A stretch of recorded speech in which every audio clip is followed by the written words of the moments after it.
Gimana sih kronologi konflik Rusia dan Ukraina? 1500 tahun lalu ada sebuah kerajaan bernama Kiev Rus yang adalah cikal bakal dari Belarus, Ukraina, dan Rusia. Kemudian Rusia berkembang menjadi kekaisaran Rusia dan di zaman modern ini menjadi raksasa Uni Soviet.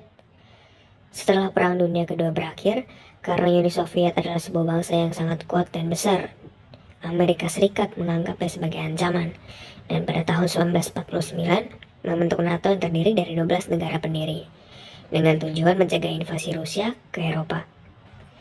Dan dimulailah istilah Perang Dingin antara Blok Barat atau NATO dan Blok Timur atau Uni Soviet dalam puluhan tahun. Pada tahun 1990-an, Uni Soviet pecah dan kehilangan beberapa wilayah, salah satunya Ukraina. Banyak yang sedih kehilangan Ukraina karena asal-muasal Rusia berada di Ruskiv, yang merupakan ibu kota dari Ukraina. Beberapa tokoh terkenal pun dengan sedih menanggapi hal ini, seperti Gorbachev, presiden Rusia saat itu, dan seorang intelijen Rusia yang mempunyai karir pemerintahan yang sangat hebat, yaitu Vladimir Putin. Putin merasa bahwa Ukraina dan Rusia itu memiliki rakyat dan orang yang sama, dan seharusnya bersatu.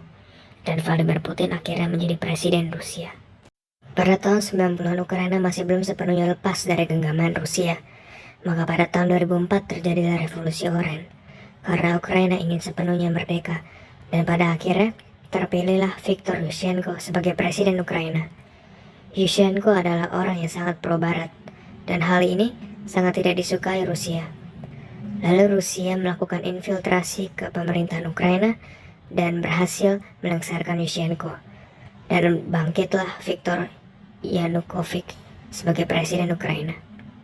Yanukovych adalah orang yang pro-timur, maka Rusia senang akan hal itu. Yang tidak senang adalah rakyat Ukraina. Maka terjadilah kerusuhan pada tahun 2014 yang menyebabkan bangku kepresiden Ukraina kosong.